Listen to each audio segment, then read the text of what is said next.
Então, vamos daqui da onde a gente propôs ontem, né?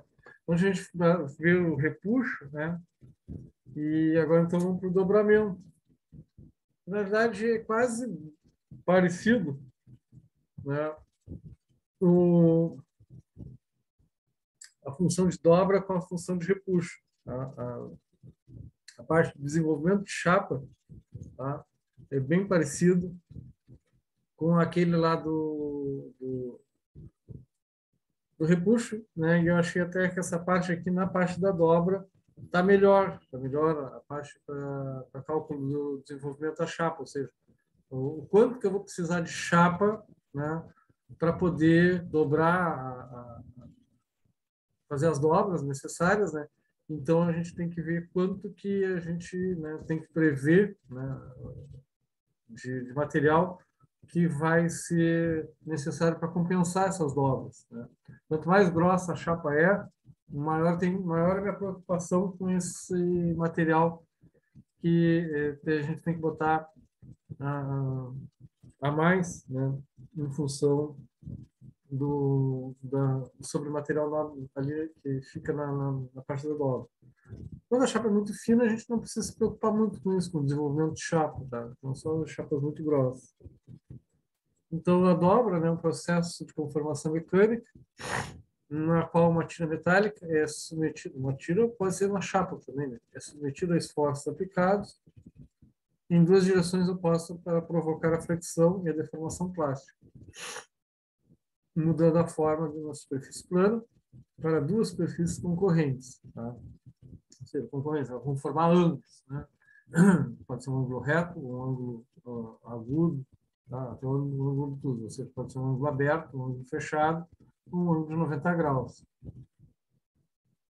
Tá? Com o formato desejado, sem que ocorra fratura ou redução excessiva da espessura. Tá? Então, aquilo que a gente está vendo aqui, ó, a gente tem que se preocupar para não haver essa redução excessiva da espessura. Tá? E outra coisa que tem que se preocupar também, né? Então, a chapa grossa é essa parte da fratura. Que quando fizer na parte da dobra, devido às tensões muito elevadas na hora de fazer a dobra, né, pode ocorrer o aparecimento de trinca, né, na parte da dobra. Dentro dessa definição, os processos de conformação de chapas podem ser simples, como o processo de dobramento, ou bastante complexos, como visto em estampagem de rodas automobilísticas, né. Ontem até falei com vocês, né, que essa parte de estampagem de rodas automobilísticas, né, algumas delas são feitas por repuxo, né, com prensa hidráulica, né, e também se tem que tomar cuidado às vezes, também para não haver aparecimento de trinca. Por mais complexa seja a geometria da peça de trabalho, sua conformação consiste da sequência de operações de dobramento, tá, que é o estiramento, a estampagem profunda ou o embutimento. Então, no dobramento, né, a chapa chapa recortada é submetida a forças que causam uma modificação de contorno e essas forças aplicadas que deformam o metal criam tensões na peça que ultrapassam o limite elástico e se tornam na zona de deformação plástica. Tá? Então aqui a gente tem uma visão, né? Ali está o pulsão e a matriz, né? E a gente vai então utilizar uma pulsão e uma matriz de acordo com o grau que a gente quer dobrar. Tá? Então, ele tem um processo de dobramento, ele está fazendo uma dobra de canto fechado ali, então ele dobrou as pontas, né, depois dobrou os cantos para dentro ali para fechar algum tipo de cantoneira que ele está fazendo de dobra. Tá? Algumas vezes, né, qual é a vantagem às vezes, de dobrar ou se usar um perfil que seja por trefilação ou por laminação? O perfil laminado ele vai ter mais resistência mecânica do que um perfil dobrado. Tá? No laminado, os encurramentos são maiores, então, se eu pegar um perfil C laminado, né, eu vou ter um raio de concordância menor, então eu vou ter menor concentração de tensões na mudança de uma área para outra do que numa chapa dobrada. Tá? Uma chapa dobrada, ali o raio de adoçamento é maior, né? Então ali a gente vai ter então uma concentração de tensões maiores, tá? E tem menos encruamento, então tem menos resistência mecânica. Então, qual seria a diferença entre usar um perfil C, né, dobrado ou um perfil C laminado? Às vezes a única vantagem é a facilidade que pode cortar uma chapa e fazer rapidamente isso na metalúrgica, tá? Sem a necessidade de comprar um tamanho de perfil que depois tu vá, né, descartar uma parte que não vai ser utilizada. Talvez quando a gente tem algum programa de aproveitamento de material, né, vá compensar. Né? E se esse perfil também não vai ficar com muita solicitação mecânica. Se esse é um perfil sem muita solicitação mecânica, então aí não teria problema de se usar um dobrado. A chapa a ser dobrada é deformada por tração na parte externa e por compressão na parte interna do raio, ou seja, por flexão. Tá? Então, sempre é por flexão que esse dá, esse, deixa eu ver aqui, ó, tem um desenhozinho mais adiante aqui, vou mostrar para vocês, aqui. Então, aqui, ó, na parte que dobrou, que fez o raio, né, a gente vai ter duas partes onde vai ter a parte dos esforços aqui. A parte aqui de fora, aqui, ó, do raio por fora, né, a gente vai ter uma tensão que é de tração. Essa parte de fora aqui, ela fica tracionada. Ele está botando até um sinalzinho de positivo ali, ó, porque isso aqui tende a esgaçar para fora. Tá? Se essa tensão for muito alta, é aqui que vai aparecer as trincas. As trincas aparecem aqui nessa parte de trás aqui. Tá? Na parte que fica por dentro do raio aqui, ó, que ele botou um sinal de negativo, aqui vai haver um enrugamento da peça. Então, se a tua tensão aqui for muito exagerada, aqui, se o teu esforço mecânico aqui for muito exagerado na hora da dobragem, isso aqui pode enrugar. Tá? Então, são os defeitos que podem acontecer na dobra quando a tensão é muito elevada, está muito fora do padrão. Vai enrugar por dentro e vai esgaçar por fora, ali, podendo até aparecer uma trinca. Tá?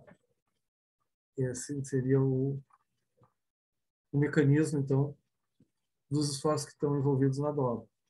Aqui a gente tem um exemplo ali de matriz, né, para fazer diversos tipos de dobra ali. Então, um ângulo mais fechado, um ângulo mais aberto, tá? Um ângulo para fazer 90 graus. Então, geralmente essas matrizes elas têm um assentamento, né, nas quatro faces, tá? Ele é de rápido instalação na dobradeira. Tá? Ela só tem os calços ali que fecham ela ali para segurar ela na base da dobradeira. A punção é parafusada em toda a parte superior da guilhotina da dobradeira.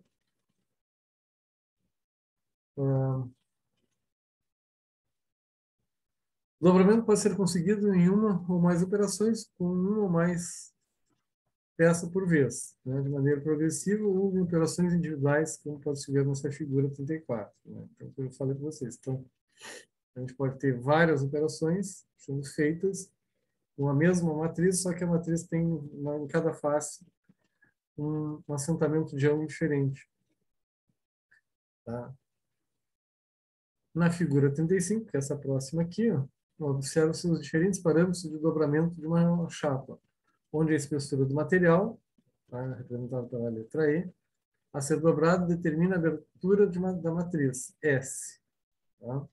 Então, aqui, a abertura da matriz, que é onde vai deixar o material se deformar.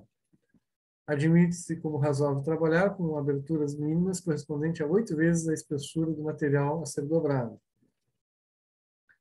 Tá? Então, essa aqui ela não tem nenhum encosto, essa matriz aqui é só uma matriz aberta, né? Onde a punção vai lá, faz a dobra e depois você retira o esforço e o material já está dobrado. Tá? Em alguns casos, a maioria das matrizes, pelo menos o que eu conheci, as matrizes aqui tinham um encosto com o formato desejado, tá? Para a dobra que a gente queria. Por outro lado, a abertura da matriz, normalmente em V, vai definir o raio de dobra, que é o Rzinho, tá? Esse raizinho vai ser aqui, vai ficar aqui embaixo.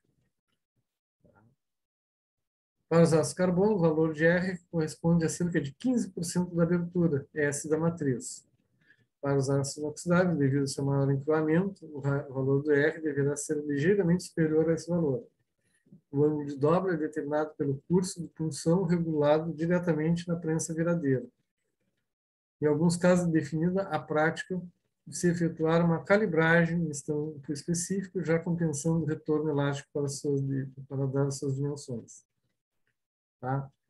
Então, geralmente, é exatamente isso que acontece. É feito por calibragem. Né? Tu coloca uma chapa ali, tu quer saber o ângulo que tu vai fazer, tu vai calibrando até tu achar o esforço necessário para aquele tipo de chapa. Tá? Então, é através de uma calibragem que tu determina qual é o curso do punção, e esse curso do punção vai te dar o ângulo que tu queres. Tá? Esse procedimento é viabilizado em produção seriada, na qual o custo do estampo calibrador pode ser diluído no preço unitário das peças. Tá? Em operações mais simples de dobramento, para obtenção de elementos relativamente curtos, usa-se matrizes montadas em prensas de estampagem. Tá? Em seguinte mostra, aqui são, para prensa de menor potência, né, não na prensa viradeira, né, a gente tem umas matrizes menores que se colocam numa prensa menor, tá? Então, quando a peça é curta, né? Então, aí tem uma variedade de matrizes que pode ser utilizada nesse tipo de dobra. Né? A capacidade elástica do material, então. Dobramento é uma operação que incorre uma deformação por flexão, já tinha falado, vou falar novamente sobre a flexão. Quando o metal é dobrado, a sua superfície externa fica tracionada, tá? A gente já falou sobre isso, né? Tem um esgaçamento do material, sofrendo uma redução de espessura. E a parte interna é comprimida. Tá? Aqui, então, vai ver um enrugamento. Aqui enruga, por dentro tende a enrugar, por fora tende a esgaçar. Tá? Tais tensões aumentam a partir de uma linha neutra, tá? Chegando a valores máximos nas camadas externas e internas. Então, imagina se isso aqui fosse uma chapa, né, com perfil, uma seção retangular. Tá? A linha neutra vai passar bem no meio da seção retangular, né, bem a meio. Então, acima da linha neutra temos a tração e abaixo da linha neutra a gente vai ter a compressão. Claro que se for um outro perfil, né, que não seja retangular para a nossa chapa aí, né, a gente teria, então, diferença nessa linha neutra, não passaria bem a meio.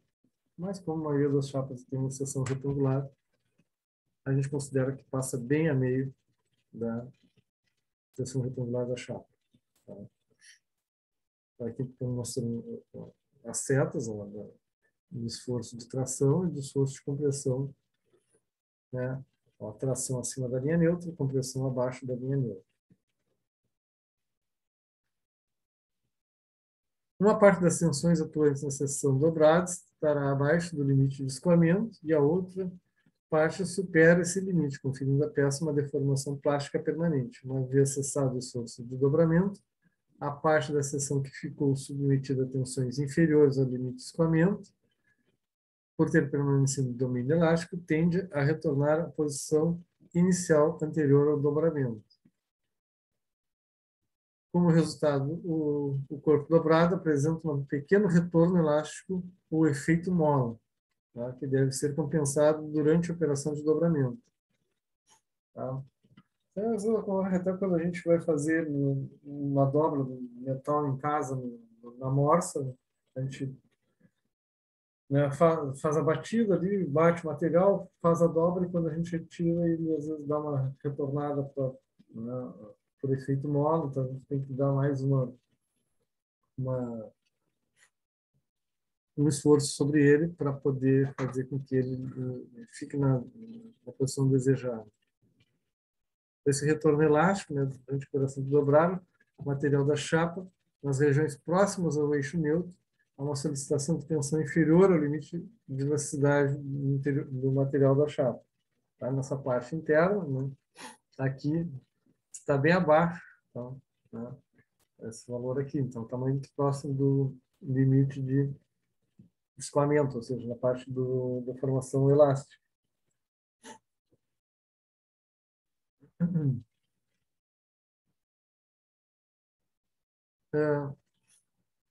Por esse motivo, cessada a ação da força do dobramento, essas regiões tendem a voltar à posição original, o que é parcialmente impedido pela ação das outras regiões da peça que sofreram deformação permanente. Tá? Na parte interior e na parte superior, as deformações são permanentes, porque está acima do limite elástico aqui. Aqui na parte de dentro e aqui na parte de fora está acima do limite elástico. Tá? Então, a tendência de impedir esse retorno. É claro que se a tensão for desigual, né, por algum motivo, na hora que houve a dobra, aí sim pode haver então essa tendência de retorno.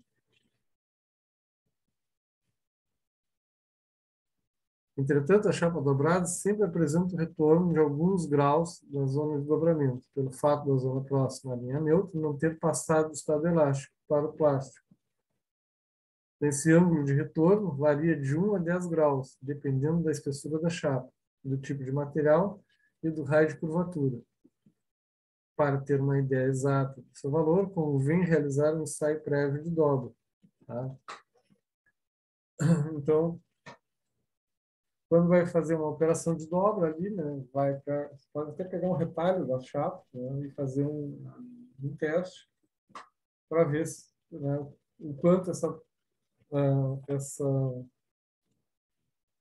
esse material tem de retorno, né, para a posição que a tendência dele voltar na posição final.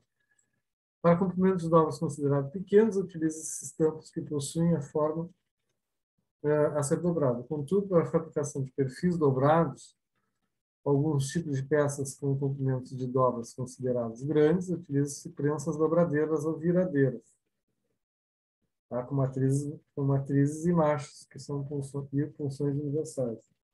Tá? Essas grandes dobradeiras, essas grandes viradeiras geralmente são hidráulicas. Tá? Então, quando a gente está trabalhar com chapa de dimensões bem grandes, né? A gente pode trabalhar com até com uma chapa inteira, 2x3 ali, e executar alguns tipos de dobra. Então, quando a gente vai trabalhar com um material não tão grande, tá? Aí a gente usa um tipo de máquina que é a dobradeira viradeira. Deixa eu ver se tem aqui o desenho, né? Uma fotinha. A dobradeira viradeira, acho que não botaram aqui. Gente, não botaram um desenhozinho.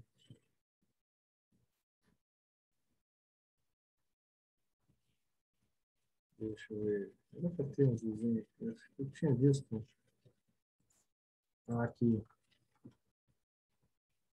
Essa aqui é pequena.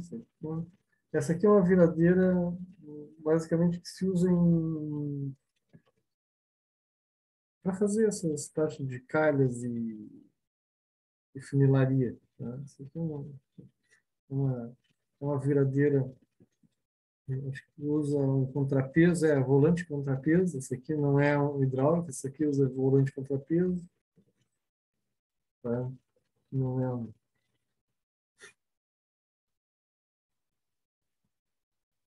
Que essa aqui também é pequena, de pequeno, é a mesma essa aqui, uma dobradeira de pequeno porte. Não tem nenhuma dobradeira de grande porte aqui que, que use comando hidráulico. Eu pensei que tivesse uma, uma foto delas. Elas são bem grandes. Bueno. Vamos lá, voltar lá atrás.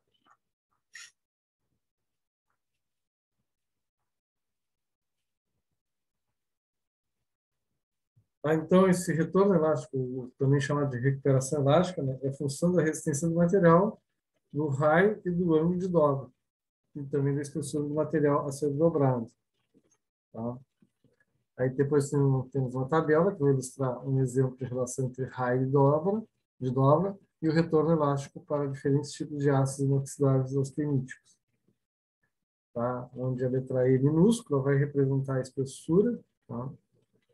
Os ácidos ferríticos que normalmente apresentam menor retorno elástico que os austeníticos, porque apresentam menor engroamento. Tá? Então, o retorno elástico em dobramento de 90 graus, material, os ácidos inoxidáveis, uma vez a espessura.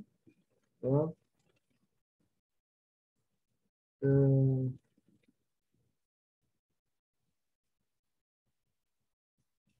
Eu acho que não é espessura, acho que era graus isso aqui, gente. É 1 grau, 6 graus. Não, uma vez está, material, ácido inoxidável, uma vez a espessura, 2 graus, se for 304, e 4 graus se for 301. 6 vezes a espessura, o ácido 304, e 13 graus se for o 301. 20 vezes a espessura, se for o 304, e 43 graus se for o 301. Tá? O 304 é o mais comum na indústria. O 301, se não me engano, é esse que se faz coisas para casa, coisas para banheiro. Tá? É o aço inox. Tem um nome comercial para ele. É utilizado em utilidades domésticas. Fazer bandeja, fazer saladeira, fazer essas coisas assim. É o mais utilizado, o 301 é o mais utilizado nessa parte doméstica. Então, o eixo neutro. Né? Então, a linha neutra, o eixo neutro é a parte onde não tem tensões, tá? Onde não atuam as tensões nem de tração nem de compressão. Ali as tensões são nulas. Então, como a chapa é solicitada por um lado por tração e no outro por compressão, né? Então, deve existir um ponto entre as duas chapas em que a tensão normal, ali a tensão, né? A tensão normal é aquela, ou a que estica ou a que comprime, né? A que, que aumenta, tende a aumentar de comprimento ou tende a diminuir de comprimento. Ela é zero, portanto, não há deformação. Tá? Essa linha é formada por esses pontos se chama então de linha neutra ou eixo neutro. Tá? Então, nessa linha não há deformações, ali a gente não se verifica nem deformação por tração, nem deformação por compressão. E ali, então, o comprimento dessa linha permanece o mesmo após a deformação. Né? Então, a importância dessa linha é que a gente vai utilizar ela como referência então, para o desenvolvimento do comprimento da chapa, tá? A ser dobrado. Então, aqui tem mais ou menos se a gente cortasse a seção transversal, como é que a gente viria antes da dobra e depois da dobra, né? Ela deformada.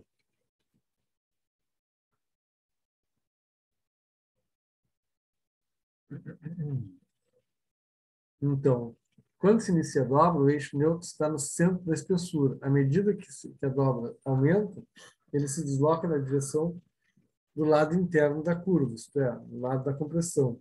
Nessa zona de tração, aumenta o comprimento do material e diminui a largura. Então, para o cálculo do desenvolvimento, né, para obter uma peça dobrada, é necessário começar com uma peça plana de perfil adequado. A partir desse perfil plano, é feito o desenvolvimento da peça, e por isso que é comumente chamado de perfil de desenvolvimento da peça. Esse desenvolvimento é calculado com base na linha neutra da peça, com valores práticos da localização da linha neutra. Então, esses valores práticos, a gente tem aqui para a chapa de 2 milímetros, tá? Que a linha neutra está na metade da espessura. Chapa de 2 até 4 milímetros, a linha neutra está 3/7 da espessura. Aí a chapa acima de 4 milímetros vai estar a 1/3 da espessura. Conhecida a posição então, da linha neutra, para o cálculo do desenvolvimento, basta determinar o comprimento da linha neutra. Então, a gente vai fazer isso, a gente vai calcular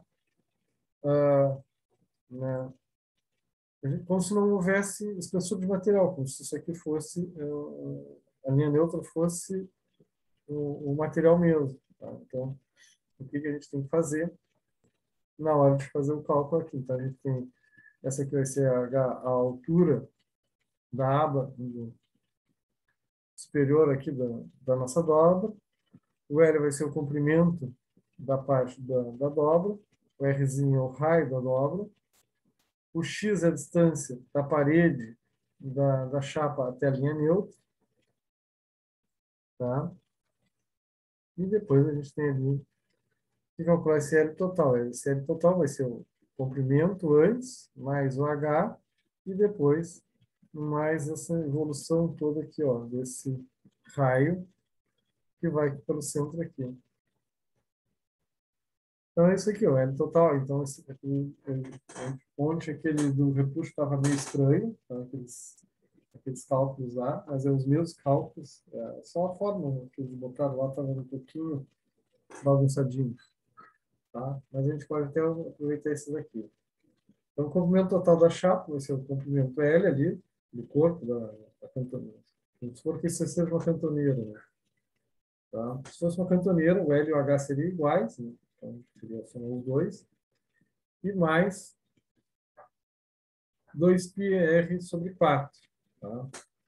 Então, 2πr sobre 4, porque isso aqui é um quarto de uma circunferência. Não chega a formar uma circunferência inteira. É só, né, um quarto da circunferência. A circunferência inteira seria 2πr.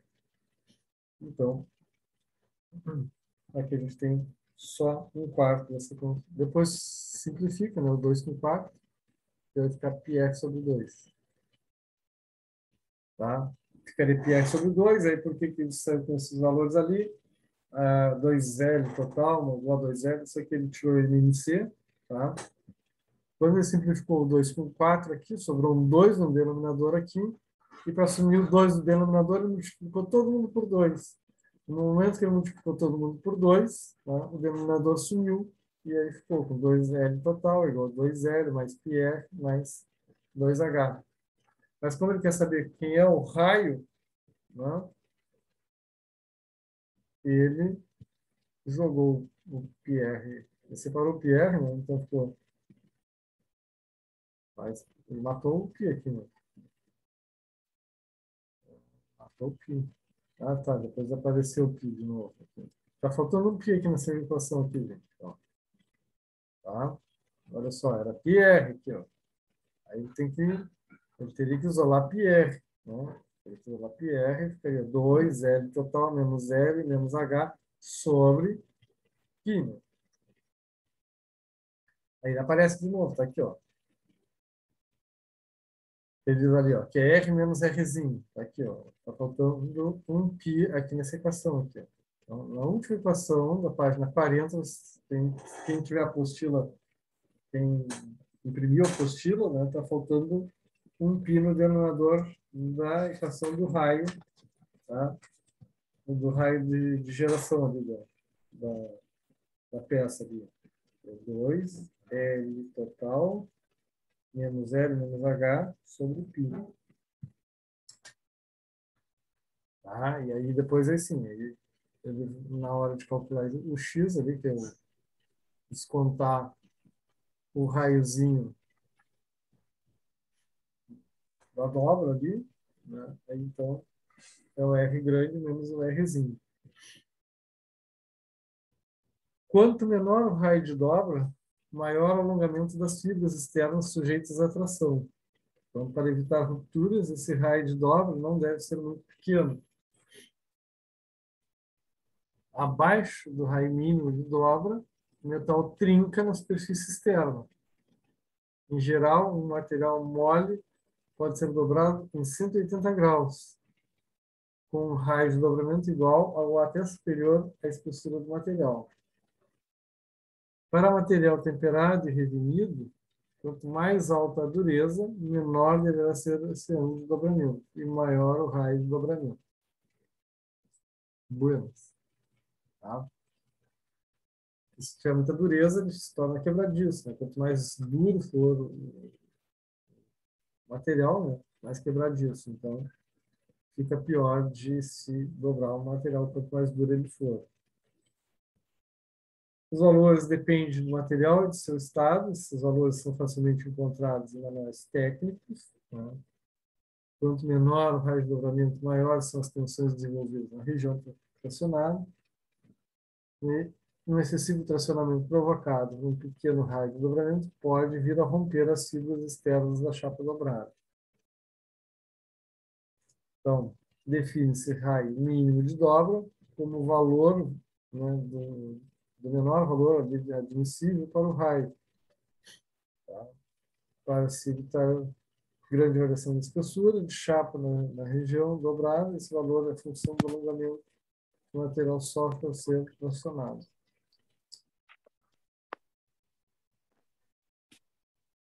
Tá? Então, aqui a gente tem uma equaçãozinha que vai dar o raio mínimo. O raio mínimo vai ser 50 vezes a espessura da chapa sobre o alongamento da chapa, tudo isso vezes a espessura da chapa sobre 2. Tá louco. A determinação teórica do raio mínimo de dobra não é garantida.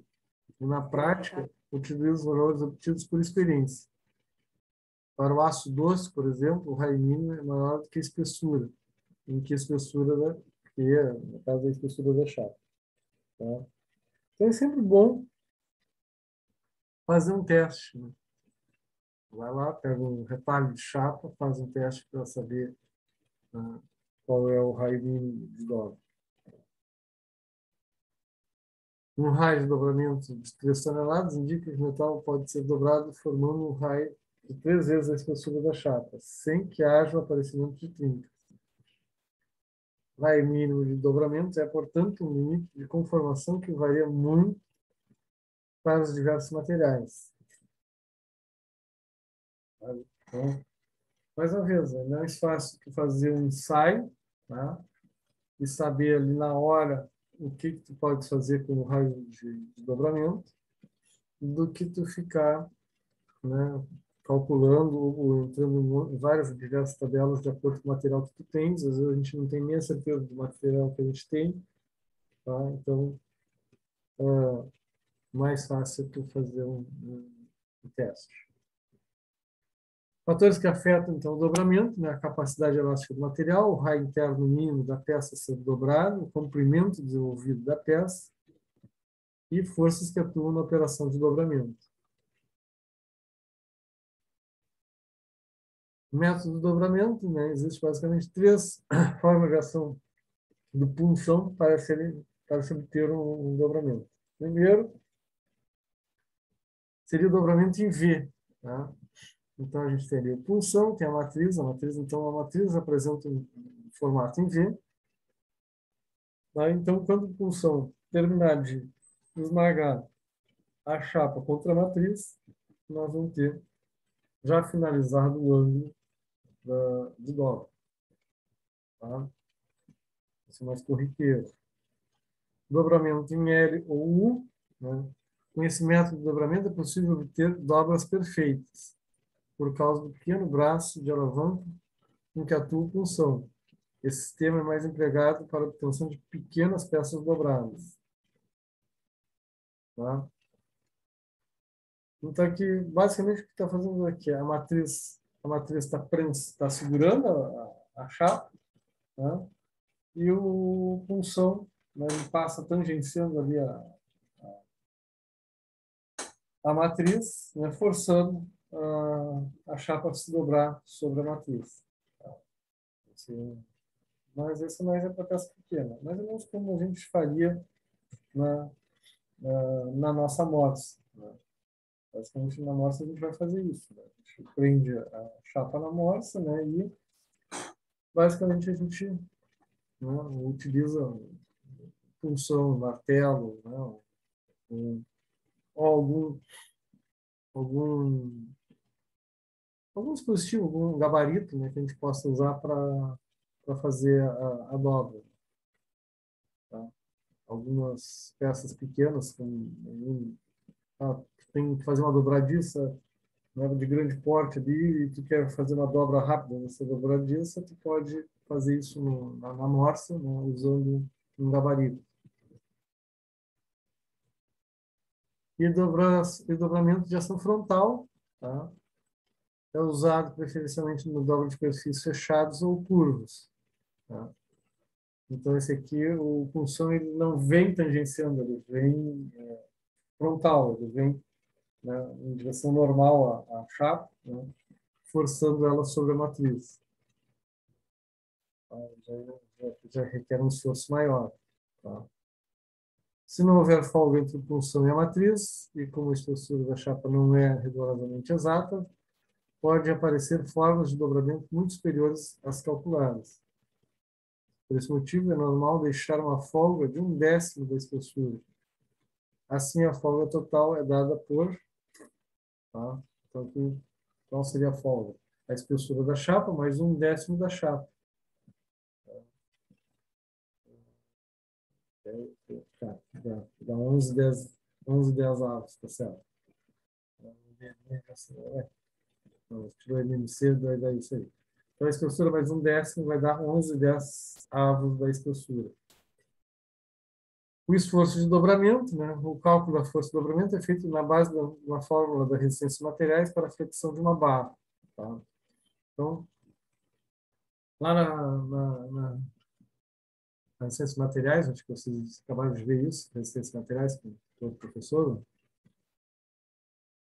né? Então, vocês viram lá. Então, a gente tem parte da chapa como se fosse uma viga biapoiada, né? Onde a gente vai aplicar um esforço no meio e vai ter as reações nas pontas aqui. Né? Quando o esforço está no meio, a reação é exatamente metade desse esforço para cada lado. Né? E isso gera um momento fletor. E esse momento fletor vai estar máximo no meio aqui. Tá? E esse momento fletor é dado pela força, né, resistiva, que é metade da força que vocês têm ali, tá? vezes o comprimento, né, dessa força até a metade aqui, que é metade do comprimento aqui é a chapa, né, uma viga, mas seria, lá vocês viram como viga. Então, ó, força sobre 2, F0 sobre 2, né? Aqui ele botou D, esse aqui era um F0, aqui é F0, aqui é F0, F0. F0 sobre 2, e aqui metade do comprimento. Bom, eu sabendo o momento fletor máximo, né, eu sabendo esse momento fletor máximo, aí eu posso calcular qual é a tensão de deformação, tá? A deformação por flexão. Por essa equação aqui, tá? Momento fletor, tensão de deformação por flexão, tá?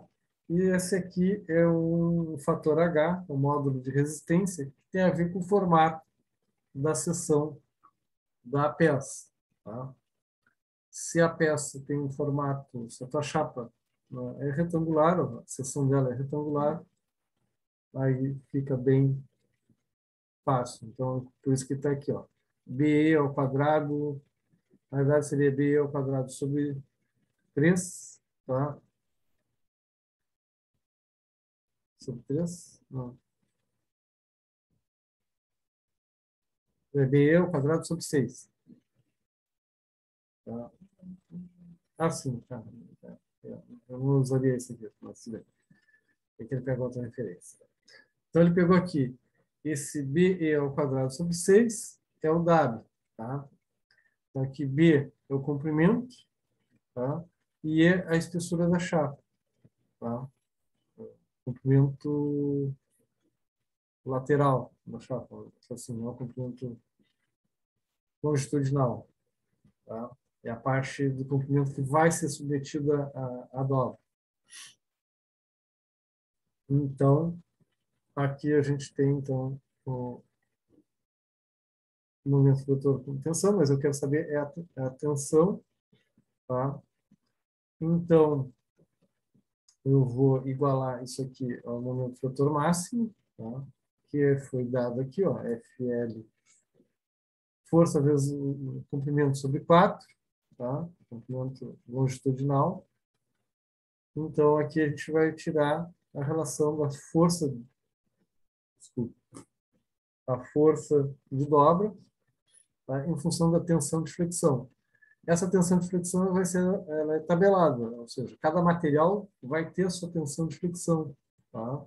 Então, a gente vai lá, estou dobrando um aço 1020, eu vou lá na tabela do aço 1020 e vejo qual é a tensão de flexão, né, admissível para o aço 1020, né, que é o que a gente vai usar aqui nessa equação aqui.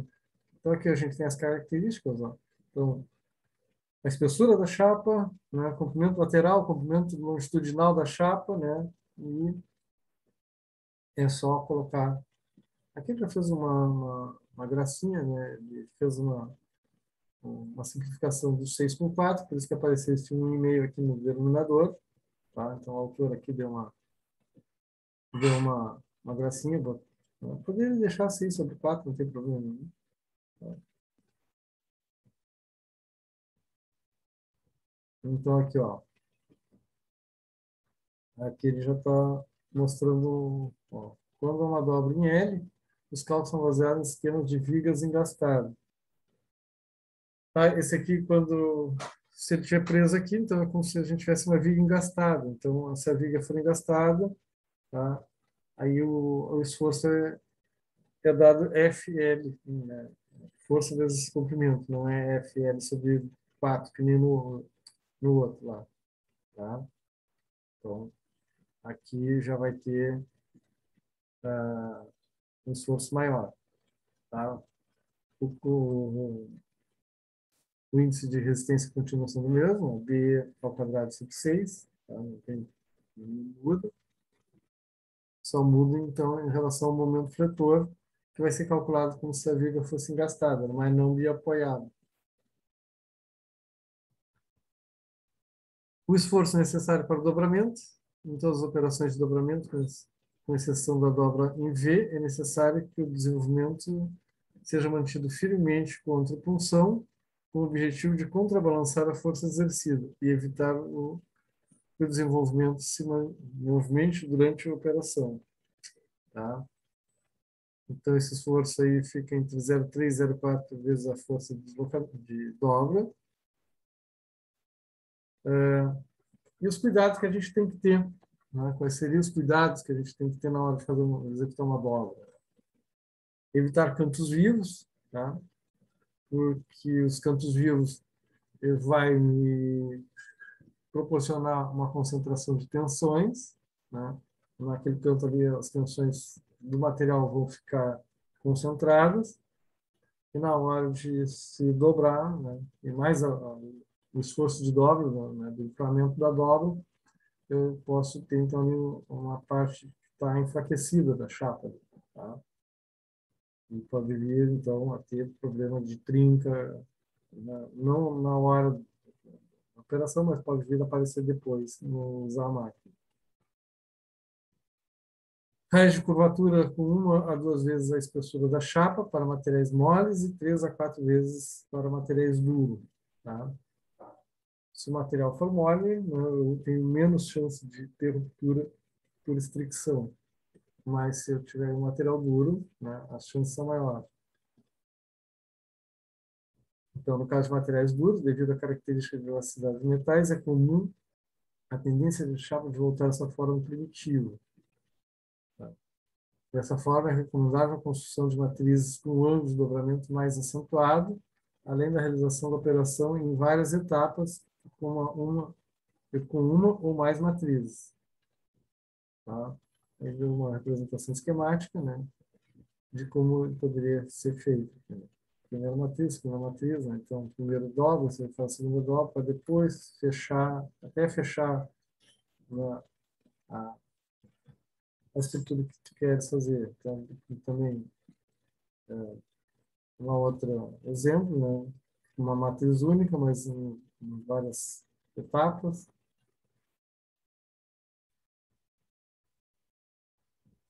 Tipos de operação de dobramento. Então, a gente vai ter dobramento de fundo, vazio, com roletes e a frio com roletes. O dobramento de fundo, né? A punção penetra na abertura em V da matriz até o ponto em que o material atinge seu fundo. O ângulo obtido no dobramento é igual ao ângulo da matriz, descontado o retorno elástico do material. Tá? Acho que para baixo tem um... Aqui tem, ó. Esse aqui tem vazio. Eu queria ver acho que só tem o desenho, mas aqui para trás da dobra utilizando a matriz em V. Que seria aqui, ó.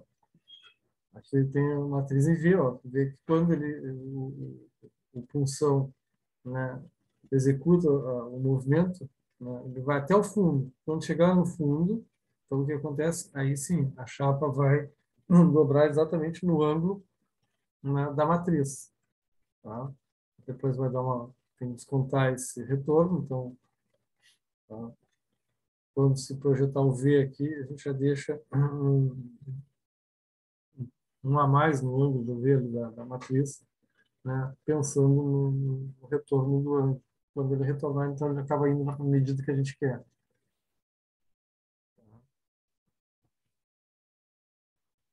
Bueno. Depois a gente tem o dobramento em vazio, tá? Material dobrado em 3 pontos, o raio de função e os 2 cantos de abertura da matriz. O material nunca entra em contato com o fundo de abertura em V da matriz, né? O raio interno de uma dobra em vazio é função da abertura da matriz. Quanto maior for a abertura, maior será o raio interno resultante. O custo de função determina o ângulo do final da dobra. Tá? Esse aqui, então, o ângulo vai ser determinado pelo curso, né, da dobra. Então, quando a gente tem uma variedade tanto grande de ângulos para fazer dobras, pode-se usar, então, esse recurso da matriz da dobra em vazio. Tá? Pode estar vendo aqui, ó, uma dobra em vazio. Ele vai calibrando ali o curso, né? Então, ele vai vendo quanto que ele quer dobrar. Mas aí tem que, então, eu tenho que calibrar para saber qual é o curso, então, que é dado pelo esforço de corte ali, né? Até onde vai ir.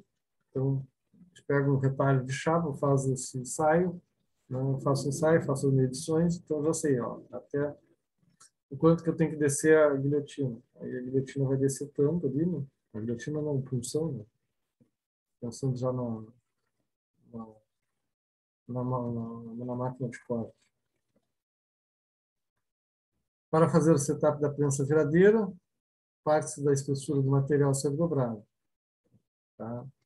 É a espessura que vai definir a abertura apropriada da matriz, em geral, 8 vezes a espessura. Fixa a matriz na prensa, nivela-se o centro de punção, né, calibra-se o curso de punção, que que vai definir o ângulo de dobra a ser obtido a partir desses testes preliminares. Tá? Então, é o que eu falei para vocês, né? Ela faz sempre o teste ali para verificar a dobramento sensível, abertura em V das matrizes é o curso de função do dobramento vazio. A seguir, como exemplo, as variações de ângulos resultantes em pequenas variações de curso.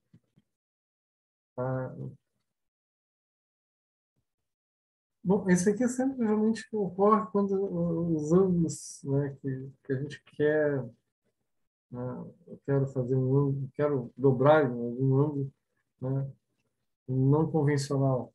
O bom mesmo é ter as matrizes já com o ângulo que queres, né, para dobrar, para não ter. Aqui é só quando a tua fábrica tem uma variedade muito grande de dobras, né, tem uma, uma infinidade de dobras muito grandes, então tem que ter vários tipos de.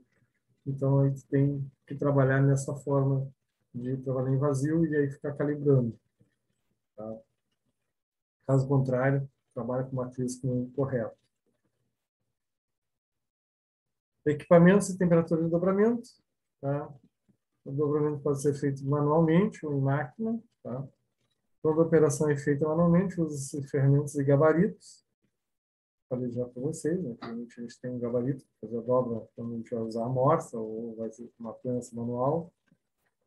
Na operação feita à máquina, por sua vez, usa-se então as chamadas prensas dobradeiras, tá? Ou dobradeiras, que pode ser de contrapeso e volante, ou as hidráulicas, né? Dependendo da espessura da chapa. A escolha de utilização de um ou outro tipo de operação depende da necessidade da produção. Para o dobramento, deve-se levar em consideração o raio de curvatura utilizado para a peça e a elasticidade do material. Já se falou disso. Deve-se ainda evitar os cantos vivos, também já falamos. Né? E fixar os raios externos de curvatura durante o dobramento. Então, só está relembrando aqui o que se deve levar em consideração. Tá? O dobramento é realizado em ferramentas denominadas estampos de dobramento. Vamos se repetindo aqui, vamos ver aqui, isso aqui a gente já falou, estamos se repetindo. Dobramento manual, esforço de flexão exercido manualmente com auxílio de ferramentas e dispositivos como martelo, morsa, cantoneira, calço, protetores, tá? Gabarito. Tá? E mais ou menos, né, coisa que se pode fazer em casa ali, na morsa ali, se prende, né? Quero fazer um ângulo de 90, dobrar uma chapa 90 graus, boto uma cantoneira ali junto do mordente, né? E depois faço a chapa, né, ser dobrada a golpe de martelo. Tá? Pode ser martelo ou pode ser também aqui, no caso aqui está usando um gabarito aqui, né?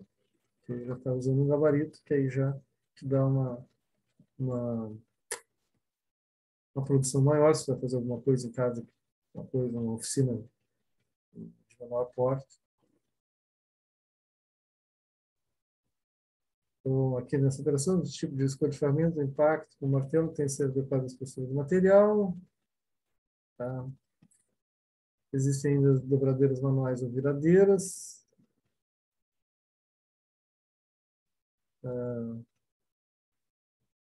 Então, dobramento à máquina. Então, aí sim, aqui a gente tem uma visão das máquinas hidráulicas, né?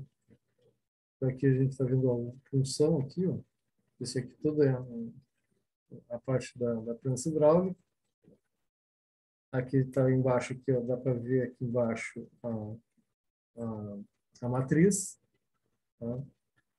Esse aqui, então, como ele está fazendo vários ângulos aqui, ó, ele tem uma gama de ângulos aqui que deve ser, isso aqui parece ser um sextavado, deve ser em torno de 120 graus aqui, que deve se medir, que se vai se medir por fora, vai dar um ângulo de 60 graus por fora. Então aqui ele tem que fazer o quê? Aqui ele vai regular pelo curso. Tá? Ele vai regular pelo curso, porque se ele for até o fundo, ele vai ficar com um ângulo ali não é 90 graus, mas bem menos do que 60 graus. Tem nem todos eles, acho que tem 120. Não me parece bem. Bom, o dobramento à máquina costuma ser executado numa prensa dobradeira. É uma máquina que executa operações de dobramento em chapas de diversas dimensões e espessuras, com medidas predeterminadas. É uma máquina de grandes dimensões, formada por uma barra de pressão ao qual é acoplado o estampo com movimento vertical. Tá? Que é essa parte aqui, ó, onde está o estampo ou punção. Tá? E uma matriz localizada na mesa inferior da máquina. Então, a matriz está aqui embaixo, que é o que esse abertura vê aqui. Tá? Então, uma peça de aço também bastante resistente, que fica em cima de uma mesa aqui. Tá? Aqui ele tem uma parte com os roletes aqui, que é para retirar a peça, de uma peça de grande porte aqui, né? Então tem que ter uns roletes aqui para facilitar a retirada da peça depois.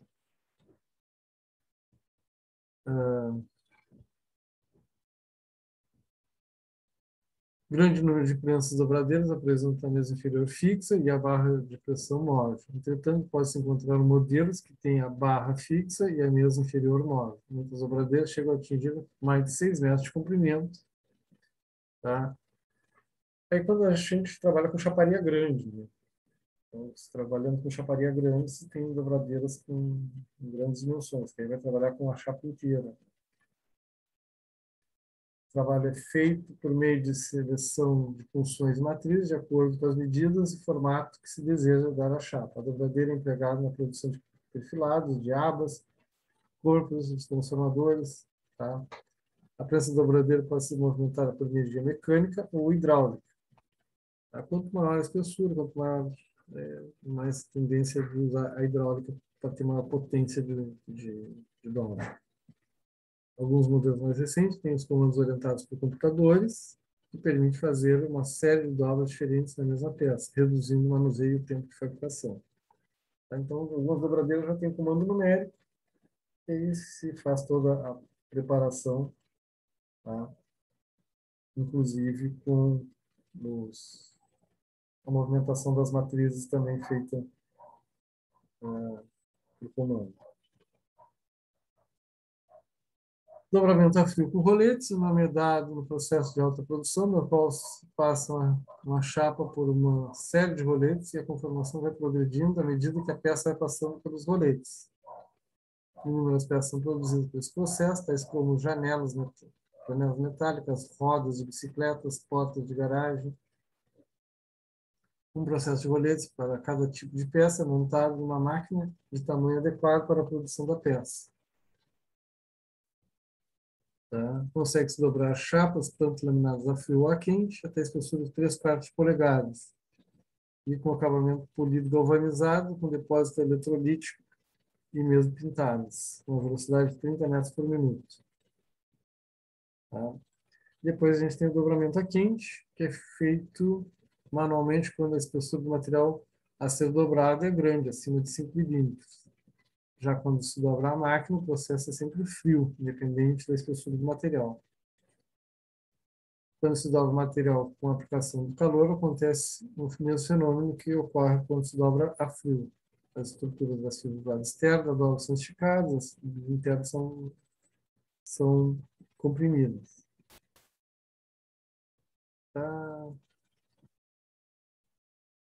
A temperatura de aquecimento varia dependendo do material com que vai se trabalhar. No caso do aço, cobre e latão, existe uma tabela de cores com a comparação do material a ser trabalhado. Tá? Mas não é muito utilizado, não, a dobra a quente com máquina. Tá? Isso vai ser mais para quando você estiver fazendo um trabalho manual, aí sim tem que fazer um trabalho manual. E a chapa for muito grossa, eu recomendo, então, utilizar a temperatura. Era isso, gente. Aqui a gente fechou essa primeira parte dos processos de fabricação mecânica. Depois vem o forjamento. A gente já viu. Deixa eu ver aqui. Vamos voltar lá no início para ver o que a gente já matou.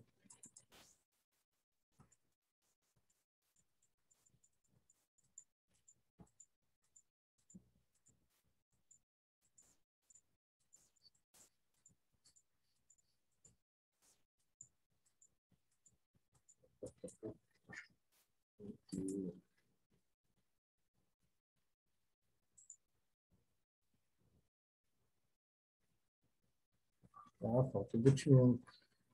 Não, já foi, já foi. Repuxo, já foi. Estampagem, já foi. Extrusão, já foi. Refilação, já foi. Forjamento, já foi. Dobramento, acabou de ir. E laminação já foi. Então, a primeira parte está morta. Quarta-feira, entramos na segunda parte, que é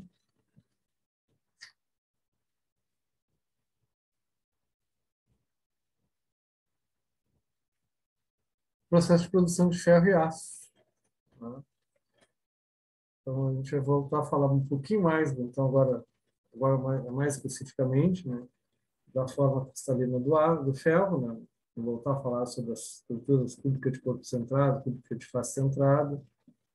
Vamos falar um pouquinho ali do processo de fundição, tá? Então, como é que mais ou menos como é que um alto forno, né? Vamos ver o que a história do ferro usa, né? Os processos de obtenção de aço, né? Processo de Siemens-Martin, essa coisa tem a ver mais com a parte siderúrgica, né? E vamos ver um pouco sobre a classificação dos aços, né? Por que os aços são classificados da forma como a gente conhece, né? Vamos dar uma olhada, né, sobre o aço carbono, a qualidade do aço carbono, os aços liga, né? Aço de baixa liga, de alta liga, tá? Então, saber a classificação dos aços quanto à sua estrutura, né? Quanto ao processamento, tá? Quanto às suas propriedades, depois a diferença entre aço estrutural, aço mol, aço beneficiado, aço para cimentação. Então, essa aí é a segunda parte. Então, nós vamos falar sobre o aço, né?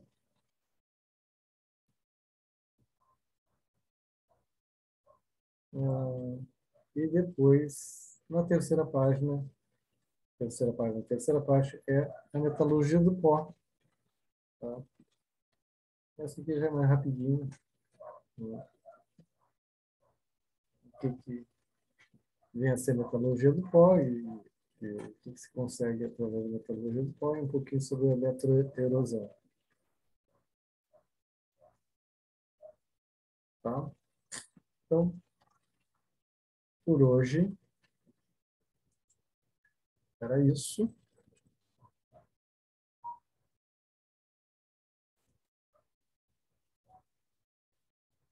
Né? Que